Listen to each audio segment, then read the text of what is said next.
Some people today like Clatoh fire. Ayo. Wagwan. Yeah. My name Clatoh fire, aka Mr. CF. Yeah. Kumfu yellow maizia. Waringwa ripo waizia. Freestyle. Yeah. Man. Pick up Reggie. Seven up.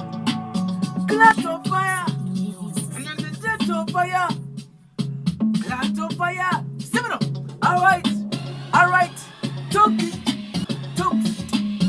Ungekat. Ananyotaba petu katlere dinotandi sipat. This is for my tabika patashika mumasika matasala makata panukti maskat.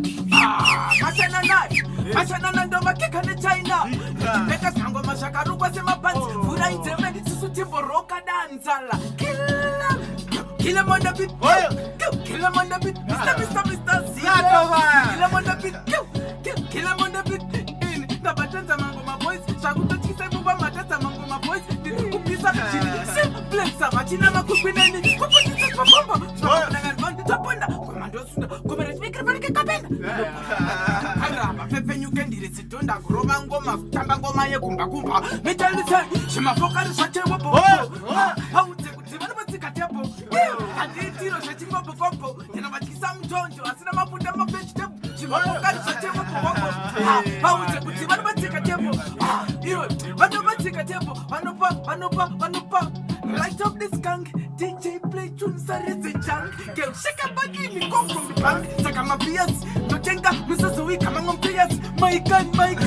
It's ya can't see what I'm stop over the markets. Can't shout them beauty. I tell you what I'm saying. Takwa shaka beauty. It's ya can't see what I'm saying. Stop over the markets. Can't shout them beauty. Coming soon.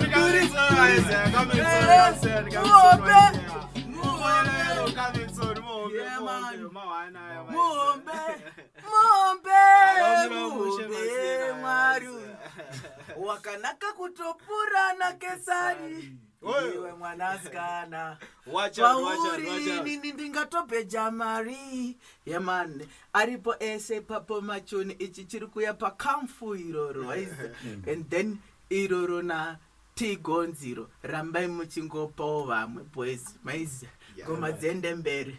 Respect. Boom.